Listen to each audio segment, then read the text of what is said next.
Welcome to All Home Care Matters, the show where we discuss all things home care, with discussions on important age-related matters and topics. Brought to you by Enriched Life Home Care Services, the #1 rated home care provider in Michigan by Top Rated Local.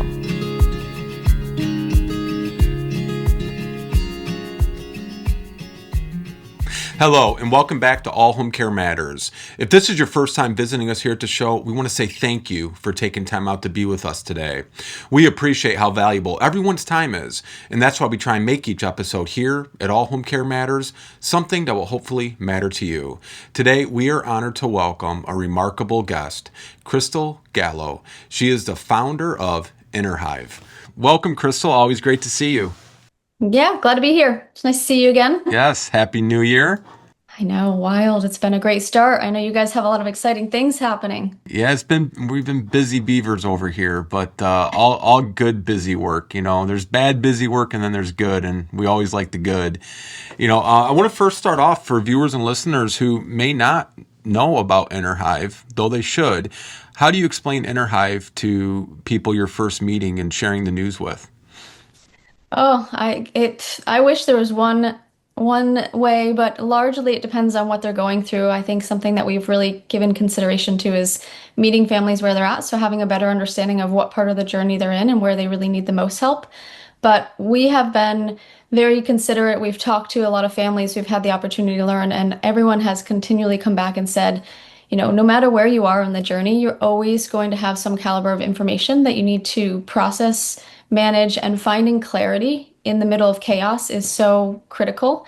And that's really where we've centered. So whether it's a care conversation, whether it's an observation, whether it's family discussion or a doctor's appointment, we offer that opportunity with a couple of clicks to capture that information, to organize it into highlights, where to focus next, and then make it easy to share with family. So we're really trying to take that chaos and bring some clarity to families who need it most, because it's a lot, and we want them to be able to let technology run and help and assist so that they can be, there, present. Yeah, absolutely. Doing what humans do best. Yes, that's absolutely right. Well, and I think it's fair to say, you really got into this and started thinking about, and then ultimately, launching Innerhive because you had, a firsthand experience. I want to talk about, though, Crystal, from years ago. What do you wish you first knew, in those first few months of caregiving that you ultimately figured out over time?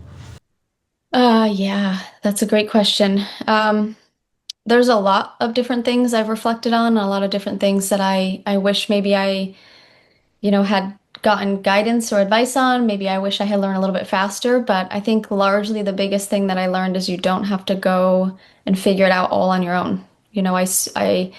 It can be easy to spend months reinventing wheels that other people have already done or experienced. And when you're trying to piece together these things from scratch and you're thinking about where do I keep all the information? Where are my notes? Do I need a binder? Do I have a spreadsheet for that? There's tools that are meant to help. There's tools that are meant to bring this together, one single point of contact. And, it's just your point of truth. I wish someone had told me that my memory can't be my only system, that I have to think about everything for myself and my family. And then when you're kind of the second brain for someone else, it feels like it's working until it fails. And so I think the sooner you can kind of externalize the information, get out of your head into some place that's organized and shareable, it makes it easier to connect your community. It makes it easier to kind of share the care. And I think that's so critical. I just, I used to think I can do this, I can figure it out. I've got this. And when you're doing it all alone, you start to break down, you start to fail. It doesn't need to be that way. So I wish I had found that out sooner, but I think everyone's got their own journey. Yeah, absolutely. And, I'm fond of saying you don't know what you don't know because you don't need to know it. And that, that was ultimately my experience as well. When you're looking at these things and, it's not just a person you're caring for that you have that relationship with. It could be family members, peers, coworkers, employers. There's a lot of relationships that can be, affected when you become a family caregiver. Help explain how relationships can change when tools are used that help to improve that care journey and make things easier, whether it's, scheduling or just communication in general.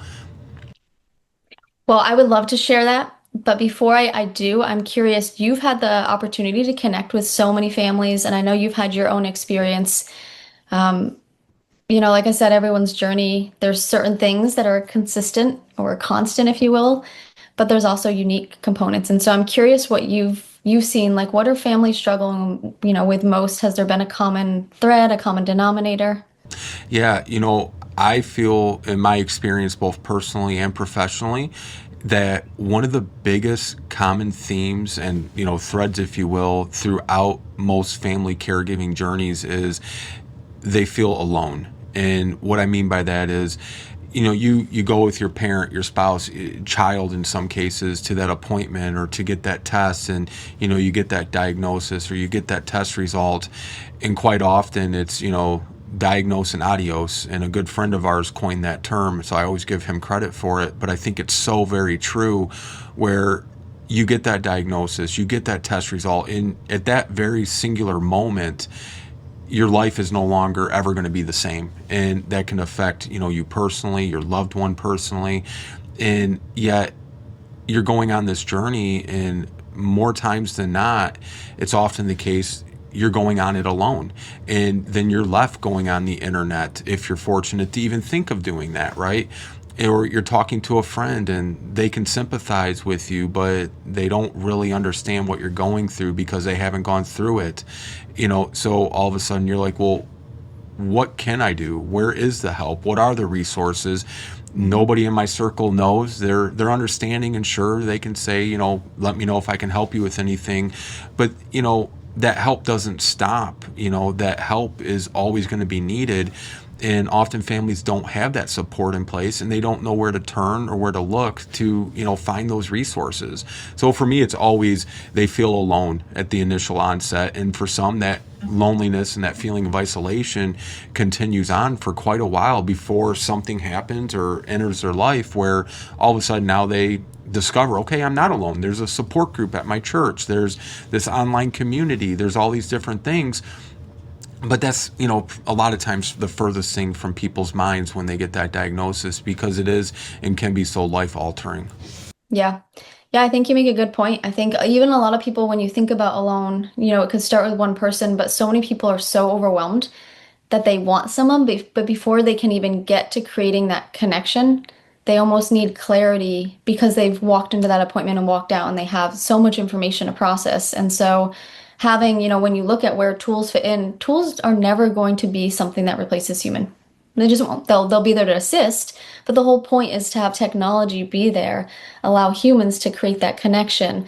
But when you have technology or tools that can help you come prepared, so you understand what are the timelines, what's going on, what do the doctors say, what's the care team doing, then it makes it easier for families to feel prepared. It makes it easier for them to open the door, to feel aligned, to feel connected and trusted. And so clarity isn't just a convenience thing. It improves outcomes. And when you have so much information falling through the cracks, and eventually also caregivers falling through the cracks, not because people don't care, or not because they don't, they don't have good intentions.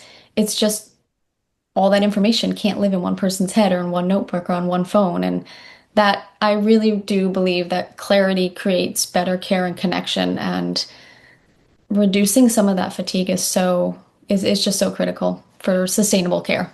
Yeah, absolutely. And I think too, just for me personally, I feel like sometimes when you have clarity, it can bring calm to the storm. Yes. I sometimes call it controlled chaos rather than, uncontrolled chaos. A controlled chaos can be calming just because it's now controlled, and at least you have guidance, you have some reference point into how you need to approach the situation. But for you, what does calm look like in caregiving, and do you believe it's even achievable? I mean, that's a loaded question. I think, I don't think caregiving ever is going to be 100% calm, in the sense that there's always going to be something new, some caliber of uncertainty. Um, but I do think it kind of ebbs and flows. I think you can create moments of calm, and I think those moments matter. And I know for me, just like you had said, calm is when I can leave an appointment or I can leave a conversation and I don't have to immediately panic about what did I forget to ask, what information did I forget to capture. That instantly brings me calm. I can sleep at night because I don't have the information. I don't wake up at 3 in the morning going, oh my gosh, what was the medication change of the doctor? said, I have it captured and I have it shared. And so my support network and I are aligned and I have a reference point. And so, yeah, I believe that calm is trusting that, my family's informed, my community is informed, and I don't have to make 20 phone calls and I don't have to wake up in a panic. So I do believe tools like Innerhive can offer those moments of calm. They can help kind of give you peace of mind and eliminate a little bit, those pockets of chaos and bring some moments of, tranquility. Yeah, no, and I fully agree with that, Crystal. I know a lot of times families communication is one of the most difficult things to achieve and to accomplish because, in the day and age we live in, people are spread out geographically. There's age gaps that make a difference in that communication, the closeness of the relationship, all those things play a factor in the effectiveness of the communication. That's for sure. Oh yeah. I mean, you asked earlier, how did my relationship change personally when I was going through this experience? And, it might be different now or might be different in the future. But for me, when I was going through, I realized what was difficult for me was you find yourself in an unknown territory. You're trying to juggle multiple things. Your initial gut is, I can figure this out. I've got this. Again, it's that I can do this alone. I can manage everything up here when really you need to kind of get it out, organize it, share the care, so to speak. But I became an administrator. I became someone that was there to care, and I became, constantly thinking about all these different variables that really shifted me being able to be the daughter, me being able to be the family member. And so I believe when you can bring in support and you can bring in support through people and community and tools, there's a subtle shift, and it happens because you're not constantly managing. You actually get to be present. You can sit there during an appointment and hold their hand. You can look and observe to understand how are they receiving this, what conversation, what should we have after so that I can support them as they're processing it. You're not just there trying to, be a medical scribe, trying to remember all the questions. It's just that relationship of caregiving, it's supposed to be protected. And when you bring in tools and you bring in relationships, it impacts the care journey. You get to be there. You get to give back to the relationship. And I think sometimes we just get so lost in the, hustle. And I know for me, I do. I get very focused on, concerned about making sure I'm extending all the right care. But then I lose that relational piece. And that really is, that hits you hard. Yeah, absolutely. Absolutely. I want to talk a little bit about expenses because that is a very real reality of being a family caregiver. Often people have to take FMLA, which is non-paid. People have to just step away from their job entirely. The bills don't stop because you become a family caregiver. But there's also an emotional and a relationship cost as well. So I want you to share with our viewers and listeners, what is the cost emotionally, financially, through relationships, et cetera, when information doesn't flow smoothly between the caregiver's family and the professionals? Yeah, you hit it already. I mean, if that isn't aligned, if that isn't connected, it's not just one piece of your life that starts to be impacted. It starts to impact your own personal wellness. It starts to impact your relationships. It starts to largely, so many caregivers end up dipping into their own pocket. So you're spending time and hours debating, really a lot of times arguing with insurance companies. And then you're ended up, care can't wait. You ended up having to dip into your own savings. And so that impacts your life. And there is, I don't think people think largely about the holistic impact of care and how each of those variables eventually comes back to your own wellness. And this is earlier when I had said, information gets lost in the cracks, but so do caregivers. And I believe that this cost is there and people are thinking about the micro tidbits, but it's so much bigger and it's so often invisible. And all of that information that's missed, it's medication errors, it's duplicated tests, it's conflicting advice, it's family resentment and dynamics happening because people feel out of the loop or because they feel guilty that they dropped the ball or they forgot a question or they missed information or you have anxiety or angst coming from maybe the care recipient who feels this chaos that they're in, who feels like I don't want to be a burden. And so poor information isn't just inefficiency, it's a relationship tax. And we were just talking about how critical, I believe, in this entire journey it is to be humans, to support each other at the human level. And that's why I feel so passionate that tools, make sharing seamless. And when information flows, then it becomes easier to connect, easier to grow trust. Um, and so, yeah. Yeah, absolutely. I just wanted to, touch on communication a little bit. We deal with countless families here in Michigan and, support groups and, hands-on care or just a consultation. And, one of the, and I'll say sad things that I also believe is just a reality oftentimes is that communication breakdown where, a brother might be in another state and the sister's here on the ground next to mom or, in the vicinity. And, they're trying to communicate these, changes with mom's condition and the concerns that they're having, but the brother is, far removed, and not because of anything other than he just lives in a different state and, might have a high profile job or just working in general. And he'll have had that phone call with mom and, well, I talked to mom. She sounds fine. She said the weather's nice. She's doing good, but it doesn't go much further than that. It's very, on the surface type of communication. And that really leads to a lot of conflict and, strife between the siblings because, the sister is seeing it firsthand. She's trying to relay these concerns to the brother, and the brother, okay, so I'll call mom and I'll check on her, because the brother, good person, but he's not really understanding how to really investigate what's going on with mom. And so it often leads to a lot of conflict. And, the sister is trying her best, but her hands are kind of tied because the brother also is, the power of attorney and the decision maker, and so it's very, very challenging. And, I think, with tools like Innerhive, it really helps to, I don't think there's a single tool that solves all our problems, but I think there are tools like Innerhive that helps to alleviate some of the problems and maybe avoid some of the problems. And I think that communication aspect of Innerhive is really powerful for helping in situations like that.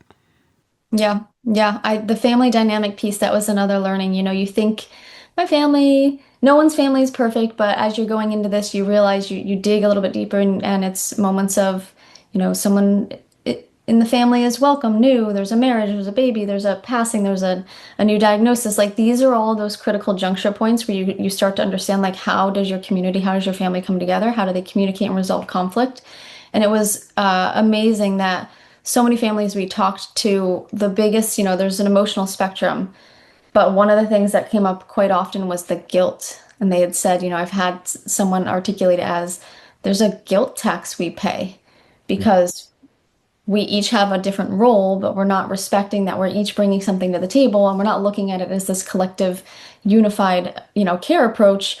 We're getting frustrated because we don't know, that my brother handled this, or we didn't realize when my dad called panicked and, he had so many meetings, appointments this week, we thought something was wrong, or, when you're like, why did you feed mom a grilled cheese? And then your sister feels bad because she's exhausted and was working all day and that was all she had the energy to make. Or, when you feel like you want to take some time off to squeeze in your own appointments and then you feel guilty because all you're worrying about is everything you can't do. Yeah. And so it's interesting that, guilt isn't necessarily something that's a personal failure. It's just navigating a system like you had said. Absolutely. Yeah, I want to, because you're the perfect person to ask this question to because of, your work with Innerhive and your, background in technology. When you look at it from not only your personal side of things, but also professional side in, in the area of technology, do you feel like that technology maybe presents a risk for making caregiving feel more transactional instead of relational? Oh, yeah, this is a real concern. I think not all families have access to technology or they have an understanding and know how to use it. It's something that we've given a lot of consideration to in terms of, technology is not a silver bullet. It will never be the only solution. But we've taken a lot of intention to continue to talk to families and make sure that if we can design in a way that's simple, that it's one tap to record, there's no complex setup needed. If you can make it so that families can immediately get value, then that reduces some of that burden, some of that risk of, are people going to be concerned that they don't understand technology or what's happening with technology or, is it going to change my relationship? Will it replace me as the caregiver, as the human? And I think those are things that are always important to think about. And I think, sometimes technology, yeah, I'll be curious to hear your perspective, even from a professional perspective. I've talked to a number of people and they say sometimes technology can create distance, but only if it's used wrong. Technology is meant to be there to enhance a relationship, but there's always a bright and a dark side to everything. And so I think it's, important to help people understand how can this help you? What does this look like? Where is this going to make things a little bit easier, bring you peace of mind? Absolutely. And, I'll professionally speaking, I've seen technology really present a great benefit, not only for the family who's, kind of the support system for that loved one, but also for the loved one as well. I feel like when a family feels like they're organized and they have clarity, I think it really alleviates. It might even be sometimes subconsciously, that stress, that anxiety, that worry, because they know, for instance, mom's safe because we have those nesting cameras around, or mom's safe because we have those ROMs, those range of motion devices placed around the home, knowing, she got up, went in the kitchen, now she's in the living room.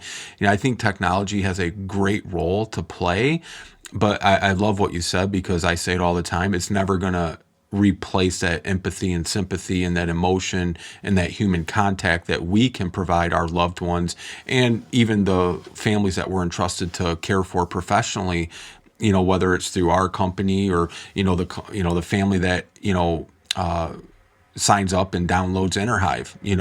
You're giving them an extension of the care plan, the care routine, but also just giving them that clarity, connection, and that calm. Because I know you talk a lot about clarity, connection, and calm. I want to ask you though, which is the most important of those three, and why? Before I address that, one thing that you just said really did stand out to me when you're talking about technology.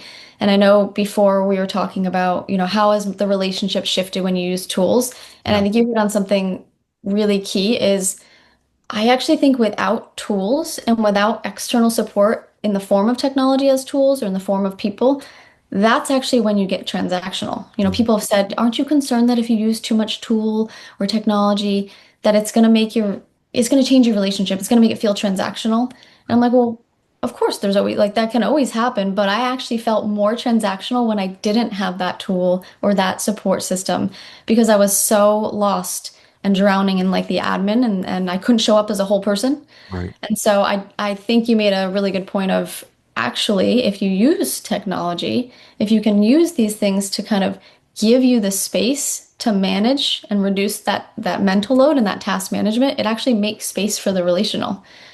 So I do think that hit home for me. Absolutely. Yeah. I don't want to minimize it, Crystal, but I actually was trying to explain this to somebody the other day. It was not in a professional context, so I wasn't putting a lot of deep thought into it. But I said, does the person that hand washes their car care any less about the person that goes and has it professionally detailed? You're still taking care of that car, but you're letting a professional take care of it. The technology of an automatic car wash versus a bucket of soap and water, you know, um, you still are providing that care. And I think in a lot of ways technology is similar to that. You can have the neighbor, the mailman. I know of situations where the mailman will kind of notify the family if the mail hasn't been taken out of the mailbox in more than like 2 days or whatever. That's an extension of the family. So that technology is just an extension of that family caring for their loved ones. And you're absolutely right. And thank you for pointing that out. It alleviates some of that extra duty responsibility, if you will, on that caregiver or family member, and it allows them to be more present and spend more meaningful time with their loved one than just having to always worry about like the admin stuff and calling and doing all these other things. So I think it actually can enhance that personal relationship rather than minimize it if it's done in the right context, right? I Oh don't, yeah. and that's just on a person by person basis.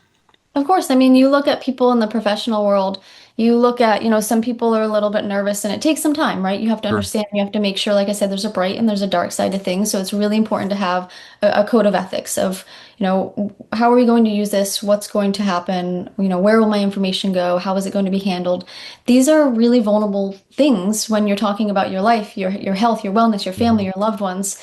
But there's so many different, avenues out there in the world where we're being in a meeting and we're letting technology capture that information and then send the summary to people in the notes, or where we're driving, down the highway and we're capturing everything that's going on. So if there is an incident, we have a reference point to look back because it happens in the moment so fast. And then you're like, I don't even remember what happened. I felt so overwhelmed. So there's, channels where we're using this and there's so much good that can be done. And you had asked earlier, why, is it clarity? Is it calm? Is it connection? And they're a chain. I mean, we've thought so much about can they be teased apart? Is it just one? Is it multiple? And we feel strongly that without that clarity, without knowing what's happening, what's been said, what needs to happen next, you can't, it's really difficult to have real connection because you're too scattered. You're feeling a little overwhelmed, you're feeling a little anxious, you're feeling a little isolated, like you're handling this all on your own. But when you can find that clarity, it opens the door for connection. And you need connection because without it, your support network, whether professional, whether family, whether, neighbors, loved ones, movement, spiritual, they're there to bring you that emotional support. They're there to bring their own sliver of calm in. And so clarity enables connection, connection enables calm. It's why we had started with if we can, provide a tool that brings clarity, like you said, capture your appointments, get reminded, tap, record all that information, find just the highlights. No one wants to read 20 pages of discharge information, whatever. They just want to know what do we talk about, what changed, what do I need to focus on, and then I want to be able to share it with my family so we can create a plan that is doable, not a plan where there's 20 check boxes. Today, I just need to go pick up my medications. I need to track how my mom is walking. And we just need to get through the day together as partners, as relational connection. And so I think once you have that foundation, everything else becomes possible. So chain. Absolutely, yeah, and I would say too, with connection, I'm interested in the aspect of how does connection relate to the context of caregiving technology? How are those two things interrelated? Yeah, I think, you know, people's interpretation of connection can be different, but I don't think connection, it's not just emotional support. It's also information. It's including people in that context. It's sharing. It's meaning that no one is sitting out there alone with the information, processing it, trying to figure out what to do, managing it. So when my sister sees the same appointment summary, her and I can jump on a call and we feel connected. She feels in the loop. She feels there because we're learning and we're talking from the same point of truth, the same base. It's not her wondering, did I forget something? Did I miss something? Is it my bias and how I'm, interpreting something? And so I think when you can kind of document these observations, document these care conversations at home or at doctor's appointments, information's not getting lost, and that is connection. And tools like Innerhive make connection practical. It's not just about feeling connected. It's about actually being connected because we have a shared understanding of what's going on because we're connected and collaborating and aligning around, how can we care for mom collectively together, each bringing something different to the table, but operating from the same base of knowing where she's at and what she needs. Absolutely. Crystal, as we wrap up, I do want to mention for full transparency, I'm a brand ambassador, a proud brand ambassador for Innerhive. I think it's such an incredible resource to help bring that, clarity, connection, and calm to not only the family caregivers that are supporting loved ones, but even for their loved one in general. But we'll have all that information in the show notes as well as up on the screen. But I want you to share, where would you like people to go to learn more about Innerhive, to download it? Just give us everything you got. Yeah, check us out, innerhive.com. So it's all one word. Innerhive is a little bit of a spin. We're kind of nature lovers, and we really kind of designed the name after the bee structure. I feel like if you're in a situation where you're caring, you have cared, or maybe you expect to care in the future, and you might feel a little bit overwhelmed or know someone that's feeling overwhelmed, I would just encourage you to check it out. You can go there, learn a little bit more. It's free to start a trial. It's free. We have so many free features that you can use. We've had families asking for richer features, so we're trying to take that feedback and continually make sure that we're bringing in and enhancing the experience. But you don't have to do this alone. And so you can check us out. We have that website. We're on Instagram. We're on Facebook. You can always reach out. hello@innerhive.com is our team email. I love connecting with others. I love to hear stories, feedback. It's all on the table. Wonderful. And, give some parting words of encouragement to a caregiver who may feel guilty for needing that help. Well, I think that feels real. But guilt, the guilt's a little bit of a fibber. It's a little bit of a liar. Needing help doesn't mean that you love less. It just means you're human. It means that you have a relationship that matters. It means that we're not designed to carry this alone. And the strongest people and caregivers that I've had the opportunity to meet aren't the ones that are doing it themselves. That's not sustainable. They build support systems. They ask for help. They use tools. So feel that emotion, go through that emotion. I think know that, we all at some point, that's going to be on the spectrum of what we feel, but it doesn't mean that you're doing anything wrong or that you're loving, less or we're allowed to use tools and support as well. Absolutely. We're meant to do this together. Absolutely. And, we always tell them it's not a sign of weakness, it's a sign of strength. Because if you're able and strong enough to identify you need more help to better care for your loved one, that's for everybody's benefit, your loved one and your own. And if you kind of want to be stubborn and you don't want to acknowledge or accept that help, if something happens to you, you're not going to be there for that loved one. So, never feel guilty or ashamed of needing or asking for that help. It's really for everybody's best interest. Crystal Gallo, the founder of Innerhive, a wonderful platform. We encourage everybody to go check it out. They have amazing tools and resources. And this isn't just a company. This is a lifestyle. Crystal's a family caregiver. She knows what people have gone through, and we're proud to be partnered with her. And always proud to have her back on the show to find out all the new exciting things happening at Innerhive. So thank you so much, Crystal. Yeah, I always love our conversations. Thank you. Appreciate Our everything pleasure. you're doing and grateful for just continue to meet families and spread the word. Wonderful. Thank you. Bye-bye. Bye. Thank you for joining us again here at All Home Care Matters. All Home Care Matters is here to help families as they navigate these long-term care issues. We invite you to visit us at allhomecarematters.com, where there's a private, secure, fillable form where you can give us feedback, show ideas, or if you have questions. Every form is read and responded to. And remember, you can listen to the show on any of your favorite podcast streaming platforms, or you can watch the show on our official YouTube channel. Just make sure that you hit that subscribe button so that you never miss an episode. We'd also like to say thank you again to Crystal Gallo for joining us today. We look forward to seeing you again here at All Home Care Matters. Thank you for joining us today. We look forward to you joining us again on another episode of All Home Care Matters. To learn more about the show and to connect with us, visit us at allhomecarematters.com.